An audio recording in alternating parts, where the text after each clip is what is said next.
You're listening to the Modern Saxophonist Podcast.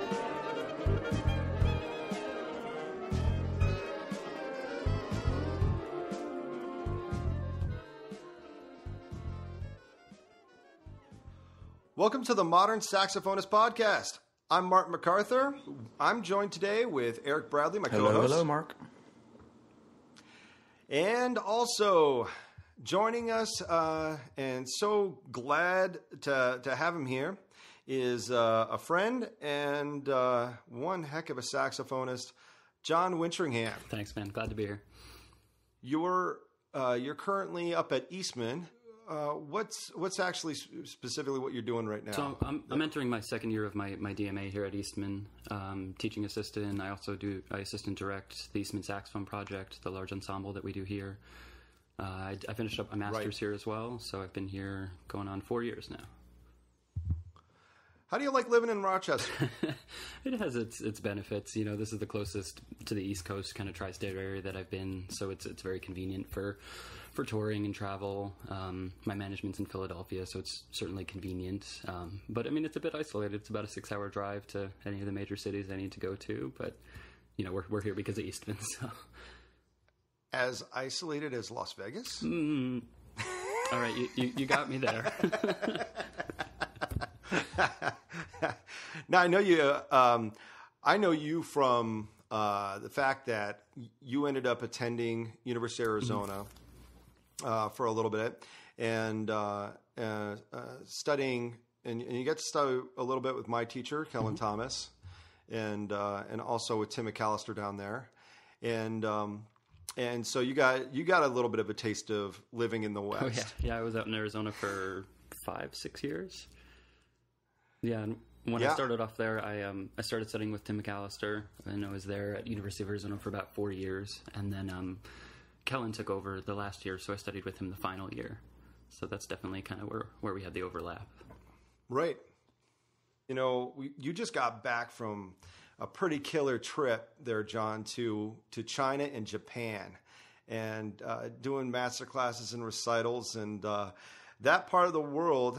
Knowing you, that's a part that's a very big part of who you are and what you do, and where you've been influenced by, and so just you mind telling us a little bit about the trip? Yeah, absolutely. So you know, as you're kind of hinting towards, my time in Asia has definitely kind of shaped who I am as a performer, as a person, and it started off with my experiences in Japan. Which I guess this is my 6th trip. The first 5 were about 3 months, and then this past one was quite short, actually. It was about 2 weeks. And then, you know, following that, I was in China for about 6 weeks, and that was exciting because it was new. I had never been to China, and I'd never experienced, you know, the saxophone culture there. But I have a duo with Japanese saxophonist Kuninobu Bando, and we've been playing together for, I guess, around 7 or 8 years now. And we had recorded our first CD about a year ago when he was at Eastman. He came out and we toured on the East Coast a little bit, and we put together an album. So this was the Tokyo release. That's what I was in Japan for this past time. So I was there for about 2 weeks, did masterclasses at Kunitachi College of Music, and we did our CD release concert. And then after that, I went to China, and you know, as you mentioned, I did some concerts there and masterclasses, explored, you know, the culture, and got to know the people, and it's a pretty amazing scene. You talked about the culture in Japan of saxophone. What I've heard that it's just amazing, very supportive. The concert band, they actually pay their performers there. Is that right? For yeah. So that's amazing.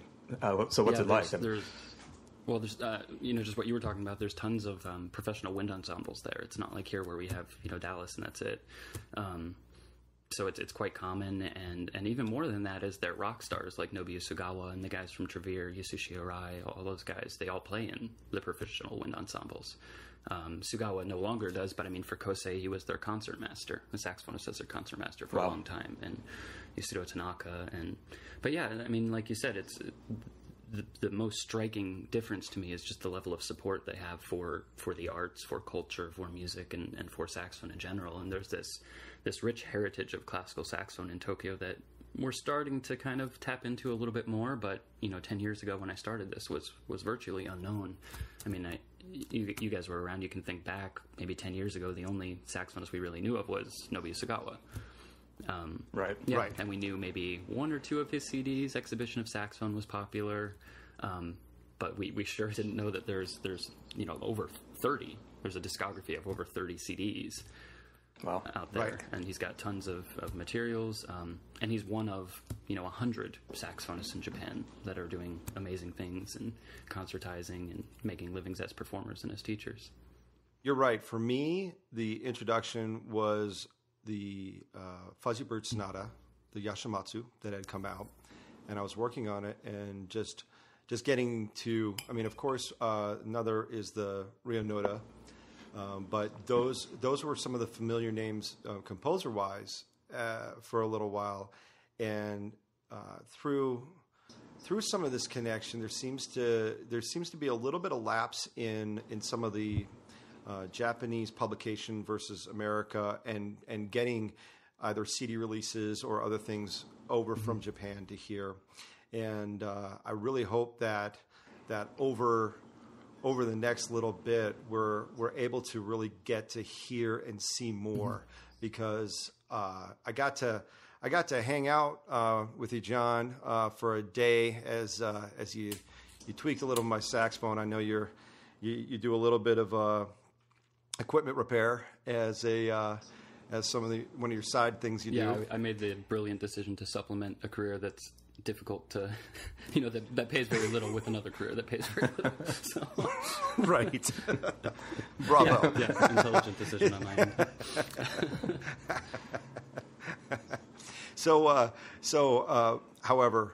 However, gotta say, man, some of those repairs and tweaks that we did have really held up beautifully. So I'm very appreciative. During that day, you let me listen to an awful lot of the recordings from Japan, and I just got inundated with a whole new sound, a whole new approach to the instrument that seemed to be a little bit devoid of what we would consider our traditional route that we find with classical saxophone instruction.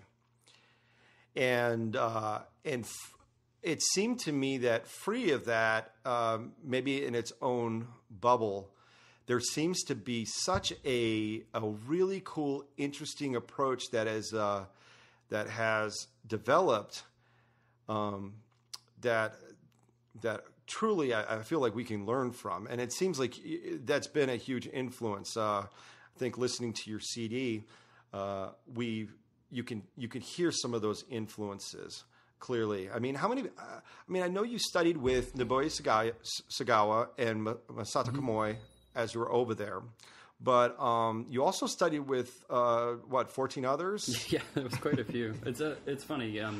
You brought up a good point with the Yoshimatsu, and I was thinking about one of Sagawa's CDs, but Fuzzy Bird really is kind of the introduction we had to Nobuo Sagawa. That's how he kind of emerged in our culture, and then people were curious about the piece and about him, so they started to research him a bit more. And similarly, the first time I went to Japan, I didn't know too much about what was going on there. I don't think any of us really did. So I knew of Sagawa. I had heard of Kamoi because he had studied at Northwestern with Fred Hemke. So we had a little bit of an exposure to him. But I had started off by basically just researching all the top music schools in Japan, finding out who their saxophone professors were, then emailing them and asking them for lessons. And of course, I knew very little about Japanese culture, so I was pretty surprised when I didn't get a response back from a single person. Oh, well. Yeah, I later found out, with Japanese culture, it's very different than the States, where you look up someone's email and you send them an email. In Japan, you meet someone, they give you their name card, and that's an introduction to begin collaborations with them, to at least associate with them. So handing out your email is kind of a big deal in Japan, and like I said, it's not like here where you just go on and find his email and email Tim McAllister. You don't really get that in Japan. So like I said, I had no success. I hadn't heard back from a single teacher, and then I finally went to Tokyo, and my email changed from, I'm thinking about going to Japan, I'd love to study with you, to, I'm in Tokyo, can I play for you? And all of a sudden, in the first 2 weeks, I had 15 lessons lined up with different teachers. So that was kind of a real learning experience for me culturally. And then I had the opportunity to study with all these teachers. And like you said, it was Sugawa and Kamoi. And then there was, Hitomi Hara, which is, she's like the premier wind ensemble saxophonist in Japan. And then I studied with Sako Inoue, who teaches in Osaka at the Osaka College of Music, who had studied with Claude DeLong. So I started to see kind of the influence of the French school in Japan, which I was unaware of at the time. And then, the guys from Trevere Quartet and Bondo and all these amazing saxophonists that I was exposed to. One in particular, Masataka Hirano, who teaches at Tokyo Geidai, National University of Fine Arts and Music. And I bought a few of his CDs because you can go into places like Tower Records and actually find classical saxophone CDs in Japan. Yeah, that was an interesting experience. I think I walked in and spent probably about $1,000 and walked out with like 100 CDs. But I still remember being blown away because I'd never heard of this guy. He also studied at the Paris Conservatory with DeLong and won. Get this, he won the Premier Prize in solo, in chamber music, and in improvisation, and that's become a huge part of what he does. But anyway, I listened to this CD he released called Sinfonia, and it was all flute music, I believe it's all CPE Bach, and I was just completely blown away. This guy's soprano sound is just something else. It's amazing, it's incredible, and I'd never heard of him, and I'm pretty well tapped into the saxophone market here and internationally even. I like to keep tabs. I know who's out there. And here's this monster player I'd never even heard of. So it was shocking. Well, one of the ones that I've referred to is, I believe it's Masato Kamoi playing the, was it the Brandenburg? Yeah, on Sopranino. On the Sopranino. Yeah. And you got to listen really close because you'll miss it for a piccolo trumpet really easy. Yeah, he sounds fantastic. I remember I put on his CD. I think he gave me that CD at our first lesson. And I put on the CD and I'm listening and I'm like, I thought this was a saxophone CD. What am I listening to? Why am I listening to Brandenburg? And then after about 30 seconds of him playing, I realized what I was listening to. And I'm like, wow, I didn't know a Sopranino could sound that way. But just even playing a sopranino, let alone. I try to avoid that. Yeah. But hey, all kudos to him for pulling it off. I wouldn't want to. Oh, right. Well, I think that goes to, I've been interested in seeing a little bit what's happening and lately, and it really happened when I listened to that recording. Is started thinking about how on the saxophone, one, we can sound like anything, but to what extreme. And I think right now we're actually finding out that the saxophone really to an unbelievable extreme can sound like anything. And given the desire of the saxophonist to commit to that level of flexibility it's driving, I believe, a whole investigation by young saxophonists. Well, but I think what you're kind of alluding to is this idea that we're finally reaching some common ground when it comes to classical saxophone, the expectations of the instrument, and we're finally starting to agree on things. There's finally an established norm for what good saxophone playing is. It's not 100% there yet, but we are all starting to agree on what pretty playing is, what sounds good. We're all starting to realize that it is possible to play perfectly in tune, and it is an expectation that, like every other professional instrumentalist out there, that we need to hold ourselves to. Like you said, we're just making a lot of progress, and our understanding of the instrument and, the pedagogy behind it is becoming far more uniform.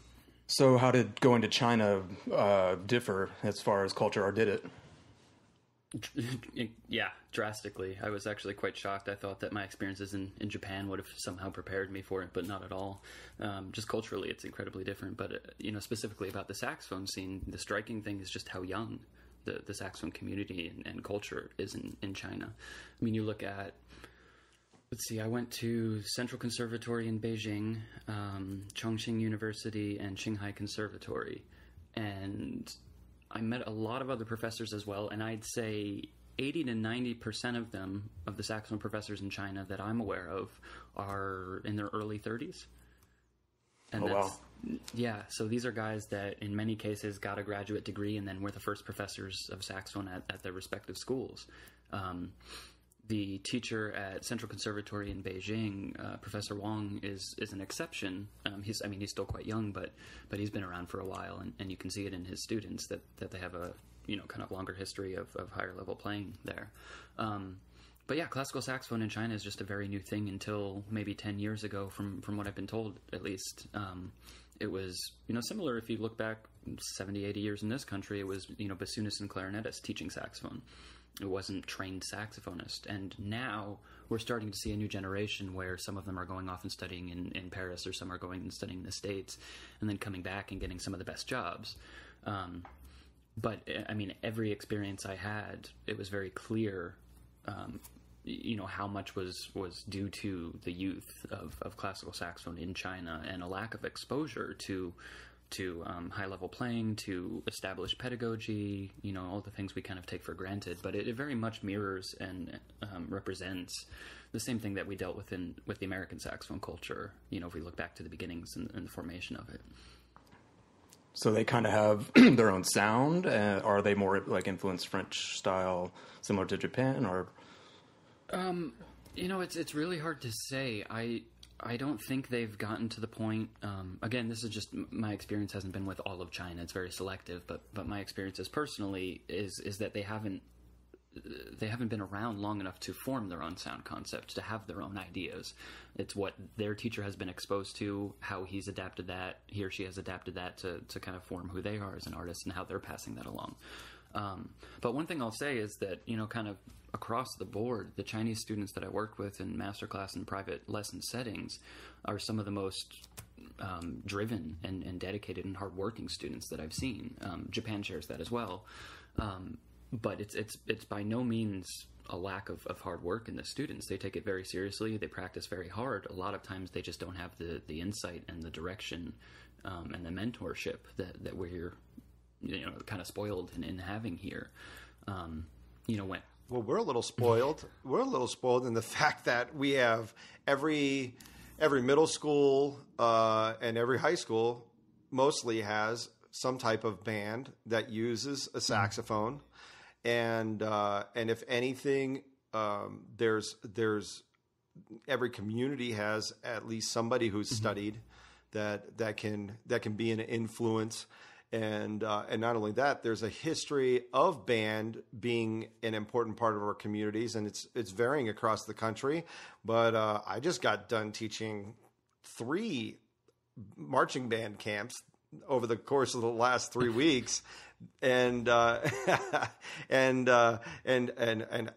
I'm going to go ahead and say this because I know the guys. I've told them about this podcast and listening, and I just want to give a shout out to the Arborview, Coronado, and Foothill High School guys. Thanks for signing up, and sure do love working with you. Keep practicing. Don't let up. All right. Anyway. And so just like that, we need, no matter what community, you need to have your heroes. You need to have your mentors. You need to have the people that are closest to you, that that really stand next to you and guide Absolutely. you. Music is a mentorship. It's one of the last ones that we really do need, that one-on-one, in order to really progress. That's really cool that you're one of the few who have stretched out into China and being an influence. Yeah, well, and that's one of the most exciting things about getting over there with how young and fresh everything is they're excited about everything. I went and I played at Shanghai Conservatory, which I've been told is one of the top 3 schools. They only have undergraduate programs. But I went and performed there, and I was told not to bring any CDs when I went to China, because from what I was told, no one really buys CDs there. Anyway, so I had just finished up a CD release tour, so I had some with me anyway, and I sold out 50 CDs at my first concert. And it's because they can't get them otherwise. I mean, I go in a master class and I'm working with someone on the Creston Sonata, and they're playing off of like a bootlegged Russian publication of the Creston Sonata with all the page turns screwed up, and that's not a crazy happening. I mean, that's kind of across the board. What you see is they don't have access to even the publications of sheet music that we do. They don't have access to YouTube to see these artists that we get. They don't have access to the CDs. They don't have access to any of the pedagogical materials that we're fortunate enough to have. And even as close as they are to Japan, they're far more limited in their interactions with Japan than we are. So they just, like you were talking about, everything you mentioned as far as what we've kind of taken for granted, they don't have, so they're excited about it. I mean, I go to Chongqing University, and I was told, even by my Chinese friends and my wife who's Chinese, that Chongqing is a relatively small place, and and so forth. And I look it up on Google, and they've got a population of 30 million people.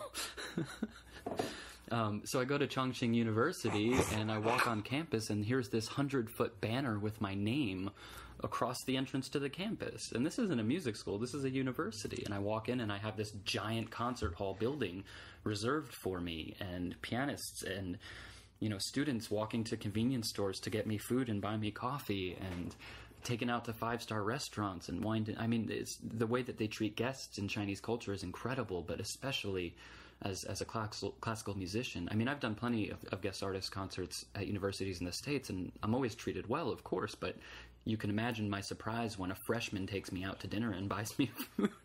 That would never happen here. So yeah, the appreciation for the arts, the way that they treat their guests, it's amazing, and they're so excited about it that you're willing to do anything. But anyway, back to the point I was trying to make before I kind of got sidetracked. When I went to Shanghai Conservatory, I gave 2 master classes and a recital, and on the day that I was leaving, I met with the president of Shanghai Conservatory and the saxophone professor, and they told me that I had changed the saxophone culture in China forever, just by these 3 days that I had spent in Guangzhou at this Wow. conservatory. And I had given, I mean, I played well. It wasn't a terrible concert, but it wasn't life-changing for me. There was nothing exciting or incredibly unique about the concert. I played relatively known repertoire. It's the type of concert that if you saw it at a university in the States, it'd be pretty cookie cutter. But they'd just never been exposed to this level of playing. They'd never been exposed to this kind of repertoire. They didn't know saxophone could do this kind of stuff. Creston is kind of where it topped out for them. So to hear a piece like Albright or Fuzzy Bird Sonata, I mean, they went crazy. And it wasn't just saxophonists. Right. Just like Japan, it's a general audience. It's all musicians, it's non-musicians, it's an entire town or city or community that's excited about an international guest artist presenting something that their culture has never been exposed to. So it's thrilling to be a part of kind of the beginnings of this culture, and I'm flattered if I have even half the impact that teacher led me to believe that I've had. But again, I'm excited to be a part of what's going on there and to go back as often as possible. Yeah, that is such a really cool thing, and we can take that for granted. Is like, it's almost a cheesy statement if you said it next to in a casual conversation here. You've changed the approach to saxophone forever. I think that sarcasm is the only way to interpret that in this country, because our culture is so established. No one does that. I mean, Tim McAllister is doing that, but look how amazing he's been for the past 20, 30 years, and we can accept a statement like that about Tim McAllister. But yeah, if anyone said that to me after a concert in the States, I'd probably punch him. Yeah. Oh, you young buck. Yeah, whatever. And that's where that ends up coming in, I think, sometimes is that it's all perspective. Yeah, absolutely. I mean, but it really makes you self-conscious too. It makes you really examine under a microscope your own pedagogy and your own teaching philosophy, because you realize that the impact that, like you said, a short little phrase can have. Like explaining the concept of voicing in China. It's something that they all use when they play. I mean, if we're going to be taboo and talk about voicing as like a Michigan thing, then that's a separate story. But talking about voicing just as the concept of an awareness of the muscles we need to play the saxophone, you know, of course they use them. You can't play in tune without using the muscles in your oral cavity. But actually having someone address these things and talk about it and give them exercises, flexibility exercises to work on these kind of things, it's mind-blowing for someone who's never been exposed to it. Yeah, I know. I just got done teaching a couple high schools doing the same thing. and you know, that's the fun part, because, you know, as you're saying it, it's a very, very cool thing that you can influence a country. But I'm actually just going to go ahead and throw out to those teachers who happen to be listening right now and just say, you know what, your community is that. Even though we have an established system here in America, and where seems to be standards, and there seems to be a general understanding that we think is there, I'm going to say this: your students, high school band directors, your students, a lot of them just don't know what's out there. But if they're given the opportunity to see the possibilities of what the saxophone can do, and given just a few extra techniques to be able to accomplish those, it's amazing the drive that a young person can have to try to strive to accomplish some of those things for their own playing. Absolutely. And yeah, and so, I mean, John, be able to go ahead. I mean, I'm just thinking back to when I was in high school, and like you said, even as simple as just handing them a pedagogical material. If someone had given me Larry Teal's Art of Saxophone Playing when I was in high school, forget it. I mean, that would have completely changed who I was as a player. I mean, I started taking classical lessons when I was a junior, at the beginning of my junior high school year, and I had no idea what classical saxophone was. There was this amazing guy named Scott Wright who had studied with Gary Louie at Peabody, who had came to my high school and done a concert.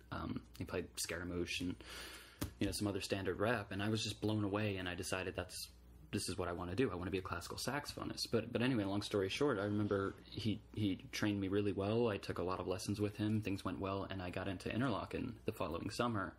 And I remember getting to my audition to play for Tim McAllister and Dan Puccio, who I believe was doing his master's at Michigan at the time. I could be wrong, but Dan Puccio, we know him. But anyway, I remember I played Glazunov for him, and I remember Tim saying some things to me after, and he said, "Yeah, you have a really interesting concept of articulation." You know, I was like, "Articulation?" And he's like, "You know, you're tonguing," and I'm like, "Tonguing?" You know, so I had a double lip embouchure. I was tonguing the bottom of my lip instead of the reed. And it was all because I wasn't told any differently. I was practicing 2-3 hours a day, playing with, you know, George Gershwin play-alongs and, you know, the highest and most prestigious materials that the high school student could get at the time. But anyway, the point is it's about establishing these norms, these pedagogical norms that even high school students can reference and can learn from, so that they're learning from, like I said, Larry Teal's book and Ton Sinta's book and Eugene Rousseau's book and all these fantastic materials that we have access to, that none of them... Don't forget about Rasher and that whole thing. I'm telling you, man, that Overtoed book saved me.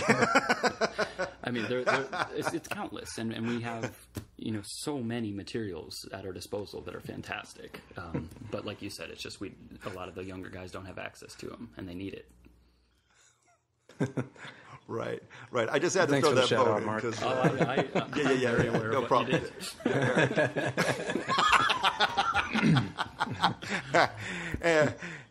So this is, I think I had a clarinet teacher, and the first thing he gave me was the Larry Teal book.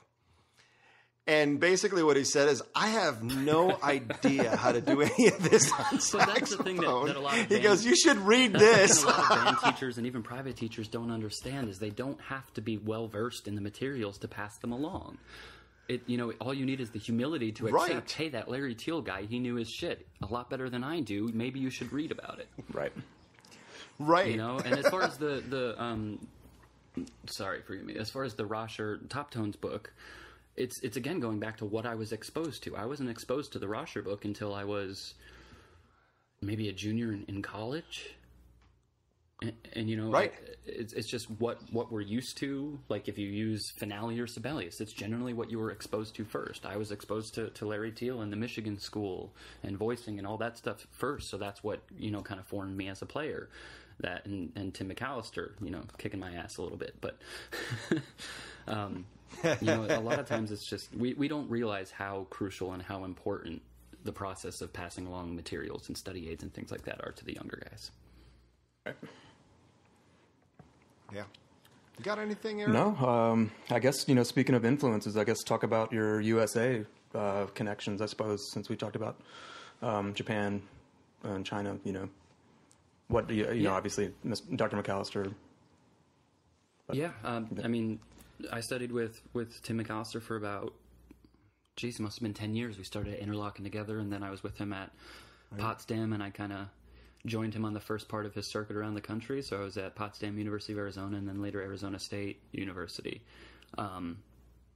Yeah, I mean, it's funny. I think generally when I talk about myself as an artist and when I talk about saxophone, the Japan reference always comes up because it's something unique. Not too many Americans, if any, have studied with Sugawa and Kamui and all these guys. So that's a major talking point. And because of that, I think I've been misrepresented a little bit to the general saxophone community, whatever that means, to the point where, you know, people expect that I only program Japanese rep and that Sugawa had this huge influence, and they really did. But one thing that's failed to mention in a lot of the interviews that I've done and just a lot of the discussions I've had is that I basically owe everything I am as a musician to Tim McAllister. He shaped who I am as a player, as a person. He was with me through my development years. He formed...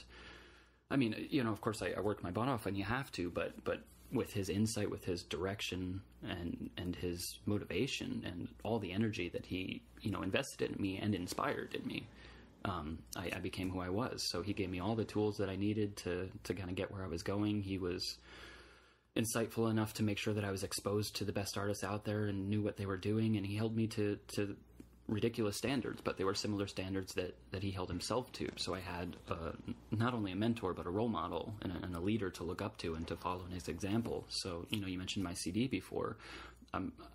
You know, I'm not trying to put words in his mouth, but I'm assuming the reason he had me record an album in my undergrad was because he did that. You know, so I had that fire under my butt that, you know, Visions, his amazing album, is the standard. He recorded that, I believe, when he was a junior at University of Michigan, and here I am recording a CD when I'm a junior, and that was my benchmark.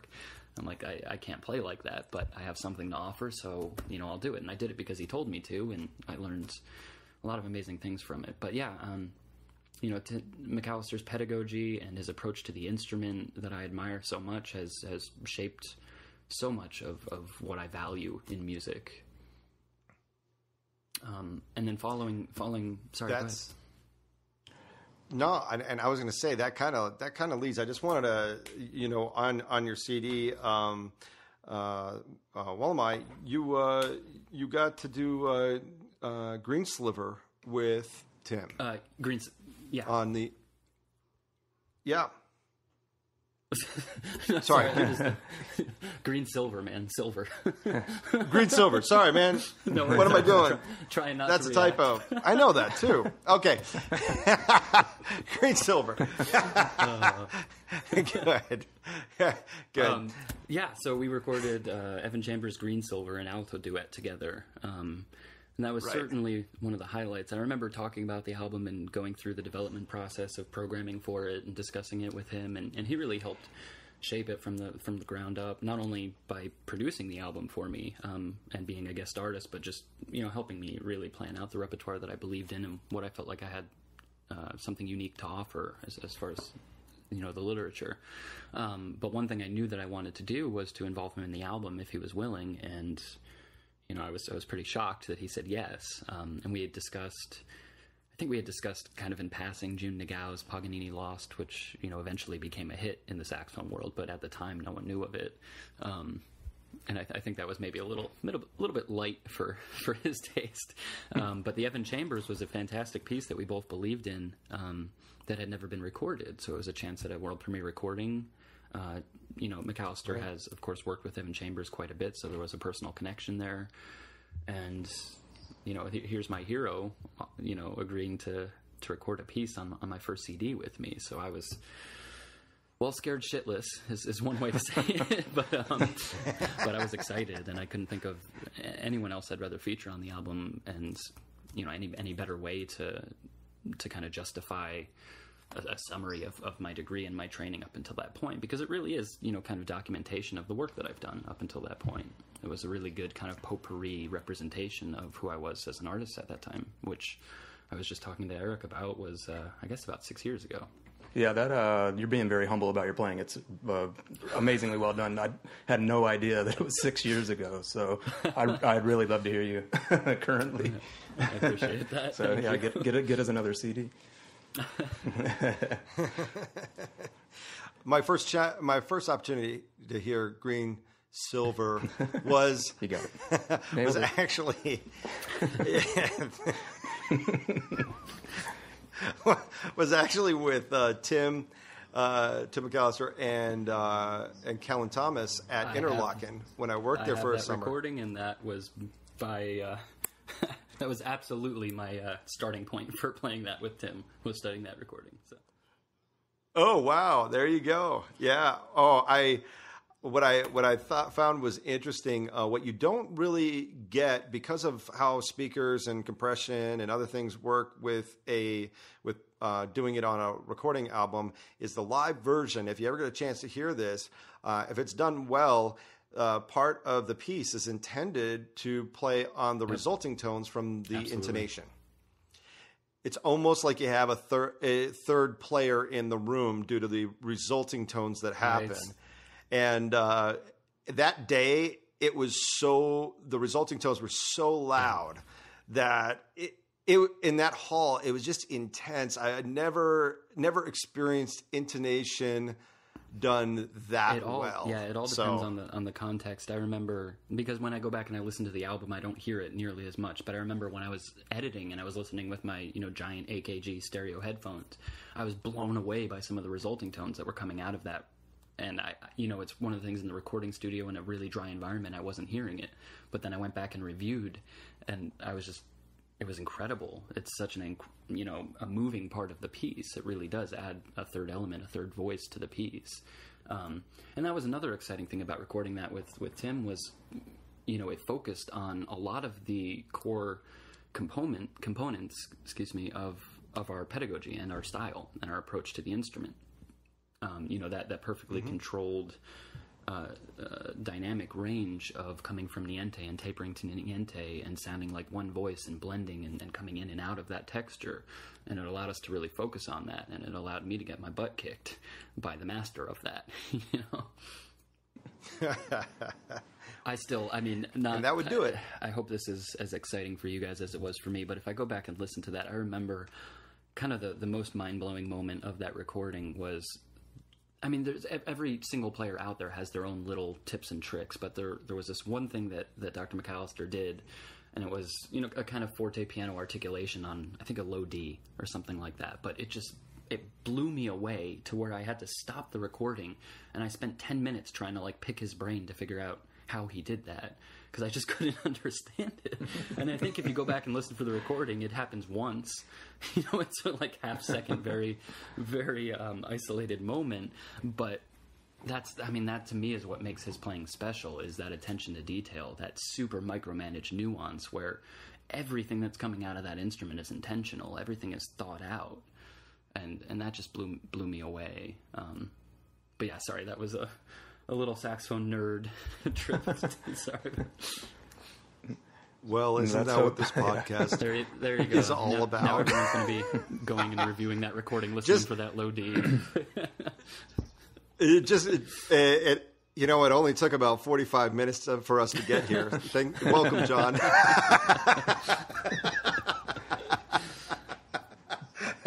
So yeah, one of the other pieces that's really interesting on that album is the Dupstrom's Wallemai. Can you talk a little bit about that piece? Because I think it's one of those that that deserves to be played a little bit more. Yeah, absolutely. Well, I think it made kind of a splash right away because, Don Cinta and Brian Sakawa were the ones commissioning it. So it automatically had that into the Michigan scene. And it, I think within a year, was on Don Cinta's repertoire list. But yeah, I absolutely agree. It's an incredible piece that is, there's a reason I titled my album after it.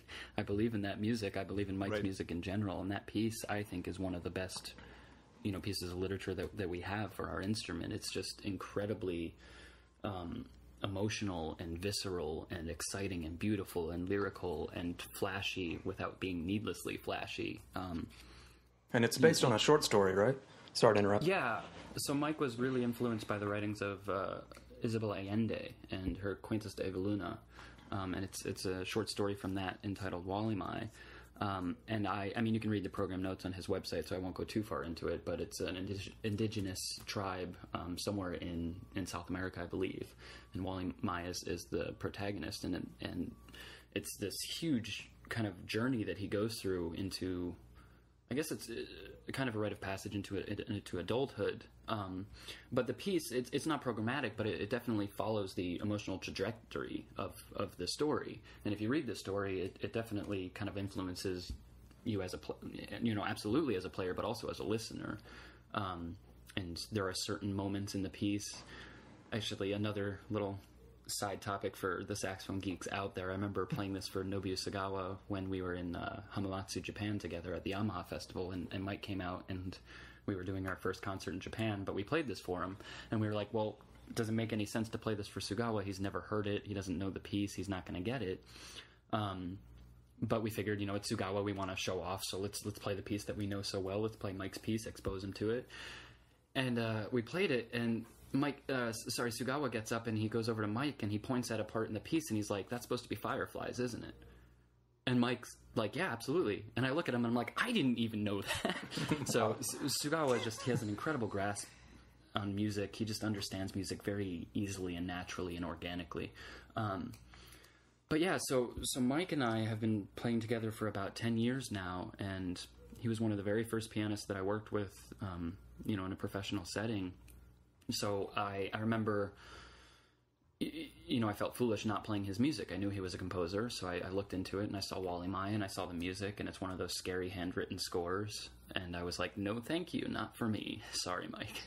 And then about a year later, 2 years later, we had done a lot more playing together, and I decided it was foolish of me not to play his music when I had the opportunity to work with the composer. So I played it on my degree recital and recorded it, and pretty sure I wasn't pleased with the results. My first time, going through that piece, it's just so incredibly complicated and detailed. And Mike is just, to this day, when we play this piece together, anytime he provides feedback, I look down and it's written in the score. If you look at this guy's music, it's just incredibly detailed. Nothing is left out. And even if you look just at the rhythmic notation, all the nuance, all the rubato is written into the music. So, playing this with Mike for the past 6 to 8 years has allowed us to get to a kind of a new level with the piece, where I feel like we represent something different with the piece than most of the people playing it because of our time together.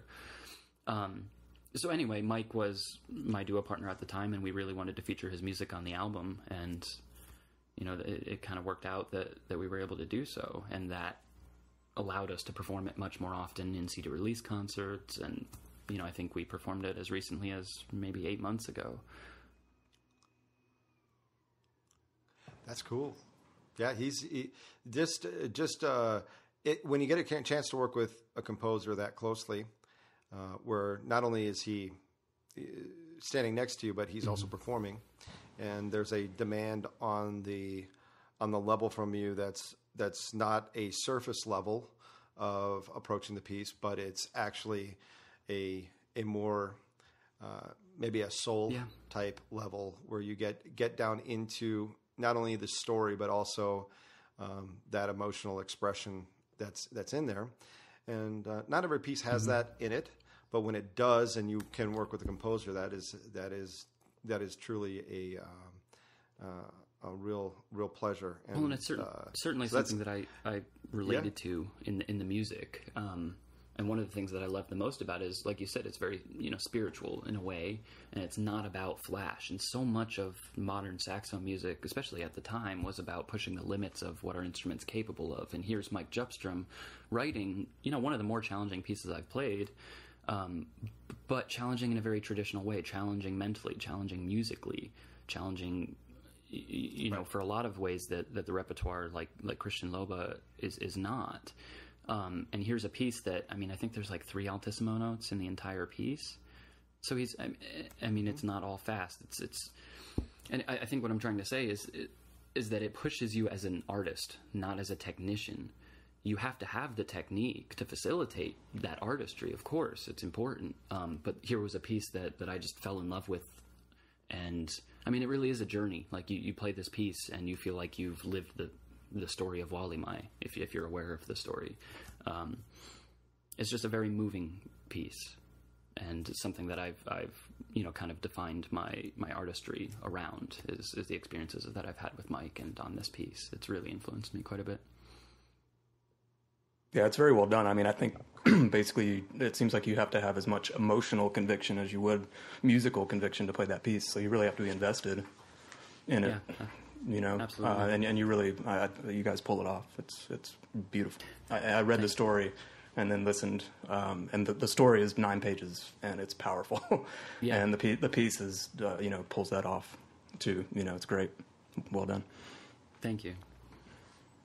What this is kind of boiling down to is this concept of higher, faster, louder that we talk about so much in the saxophone community. And I think part of the reason, there are people far more qualified to talk about this than I, but for a while there, like we just, discussed, it was about pushing the instrument. What is this instrument capable of? And then we found composers that were excited about this instrument and what it could do, and that wanted to constantly push the boundaries of what this instrument can do.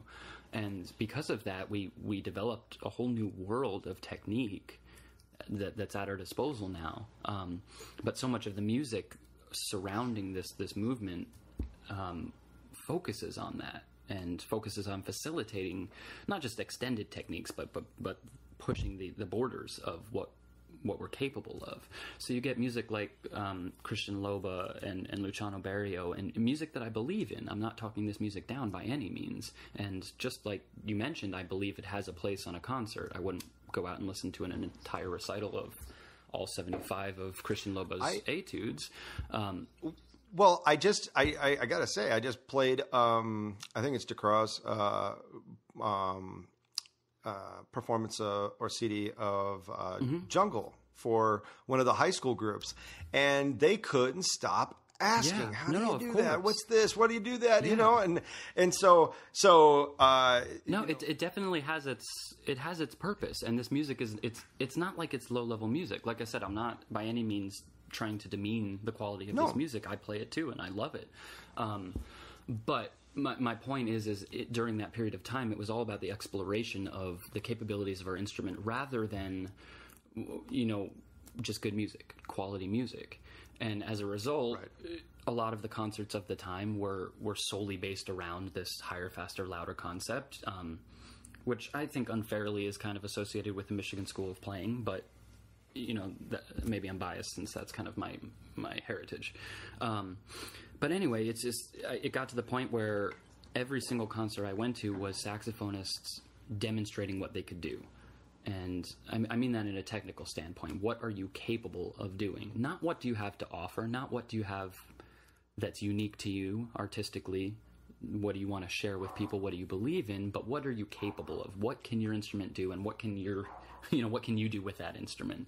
And I think the result was a lot of saxophonists willing to play anything, regardless. There was no quality control. We were so excited about new music and about being, the major proponents of new music that we were willing to play any repertoire that came in front of us. It's a world premiere. That's awesome. Let's do it. I haven't heard the music, but it doesn't matter. It's a world premiere. And we're getting away from that, which I think is a relief. But the fact is so many saxophonists went through that process, and so many composers saw this process and jumped on the bandwagon. And to me, Mike Jupstrom's piece was kind of, a completely separate thing. It was this would be an effective piece if it was written for violin, if it was written for, well, hey, viola, because he later arranged it for viola, and it sounds fantastic. It works universally because it's quality music. So getting past that.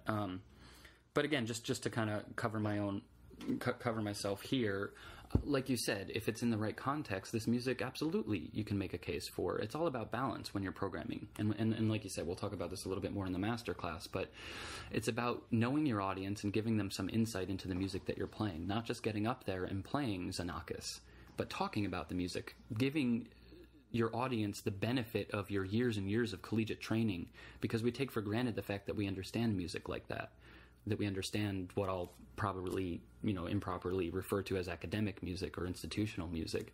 But we have a whole heritage of training that allows us to relate to this kind of music and to appreciate it and enjoy it.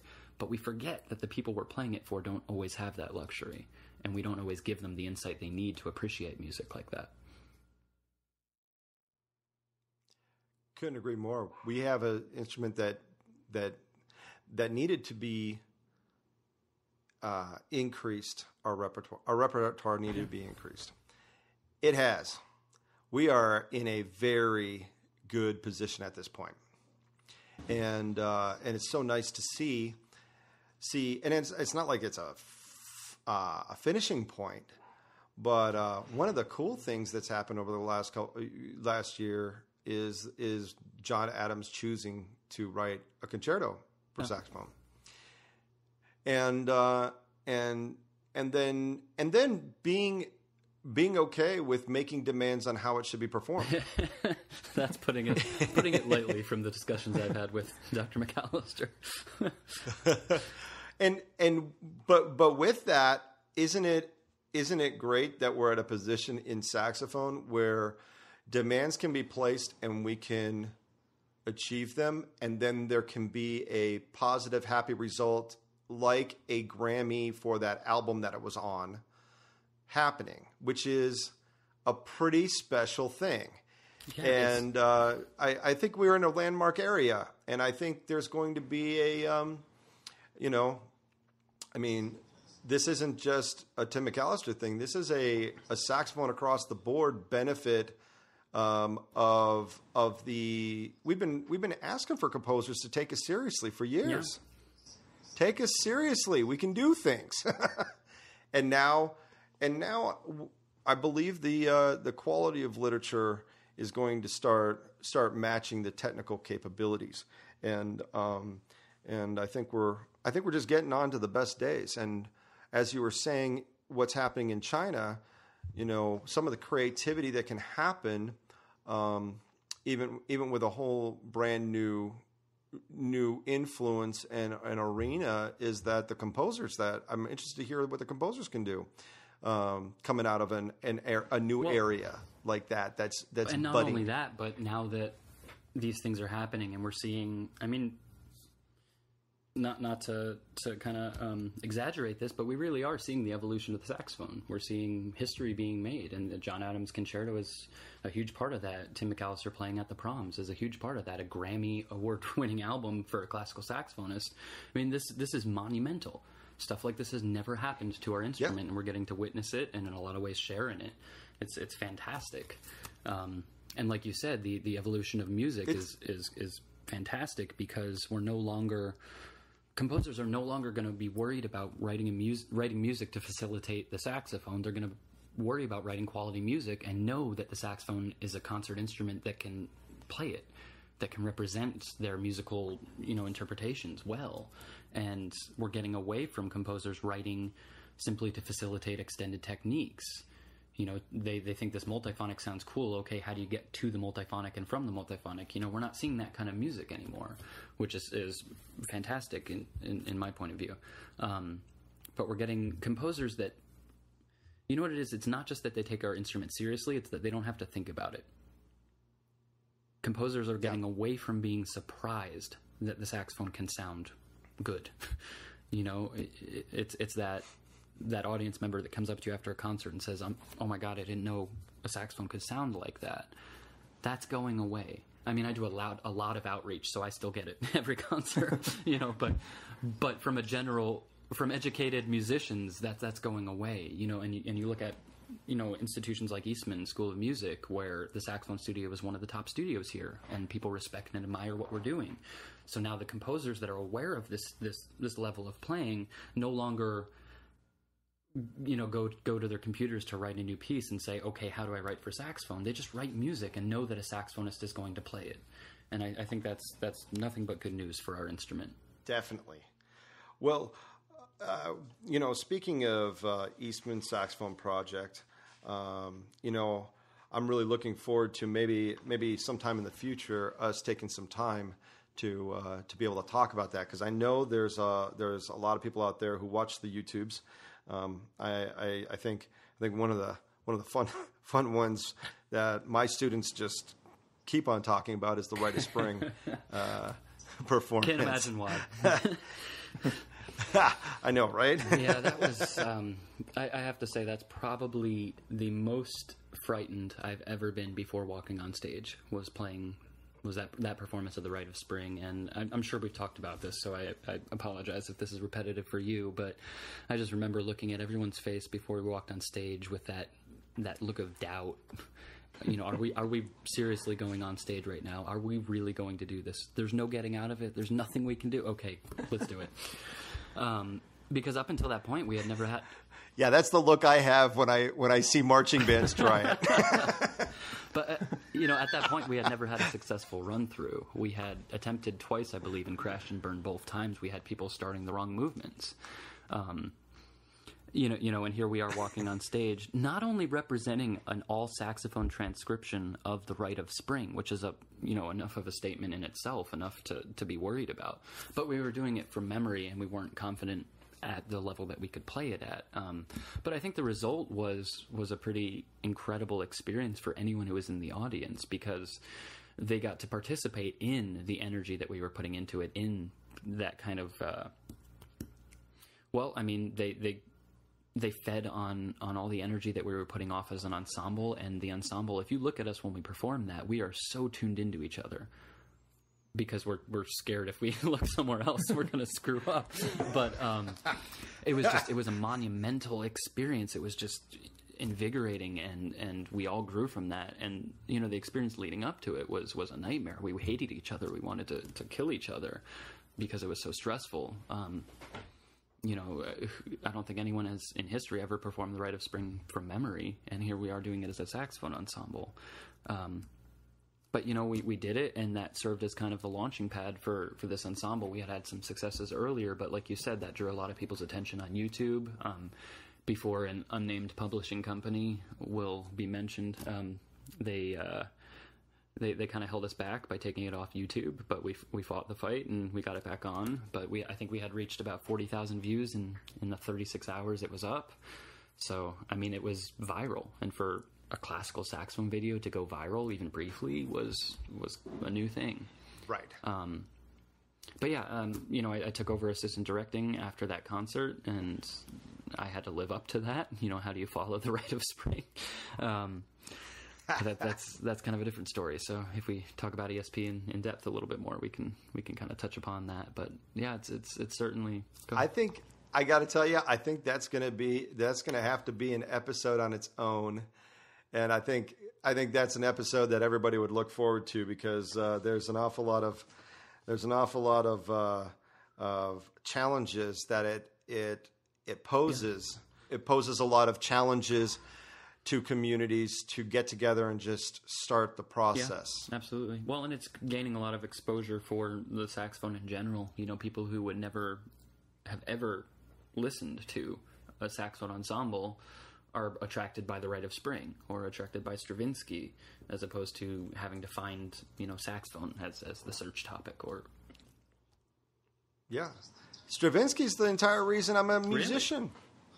I went on this European tour with the American Musical Ambassadors, and Greg Hansen was the conductor, and we're on the last leg of the tour, and it ended up being in London, and I had no idea what the problems were.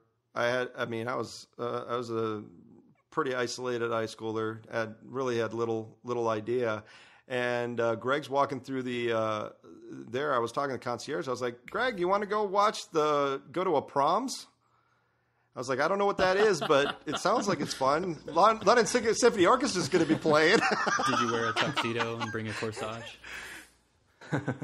Right. So here's here we go to Royal Albert Hall, and ends up on the concert. It opened with A Quiet City, so it captured me because it had a saxophone in it. Bernstein's Quiet City. And then it had the next was Shostakovich Cello Concerto No. 1, in which a sound I never could get out of my head, which was Mishka Maishki playing that night. That's a pretty incredible experience. Which later on turned out to be one of my heroes for just what you're supposed to do. If you haven't listened to Mishka Maishki, just go do it. As well. and then the second half was this Rite of Spring, and I read the program notes in the middle. I was like, Greg, this is weird. What's going on? Like, he goes, no, you just wait till you hear the music. And as soon as that bassoon came in, I was like, it got me. But it was actually the what I equated to the Star Wars. What John Williams did in Star Wars, that modeled it of jump, jump, jump, jump, jump, jump, jump, jump, jump, jump. And I went, wait, what is this? And all the movie music and everything else that I know and love that piece influenced, like, came rushing in, and just the original hardcore rawness of it. And so no, I'm a musician because I went to the proms at London. And I saw an audience that concert, the standing room only was allowed on the floor. And what shocked me is all of a sudden I heard this room, room, room, room. And I was like, what's going on? Is there an earthquake happening? And it was the entire audience jumping up and down in unison for the curtain calls. Wow. And Michael Tilson Thomas was conducting. And what happened is MTT went off on and off 10 times. And then they broke out in Bernstein's Candide, which was brilliant. I've never heard it that fast. It was ridiculous and played so cleanly. And then another 20 curtain calls happened. He just decided not to go out.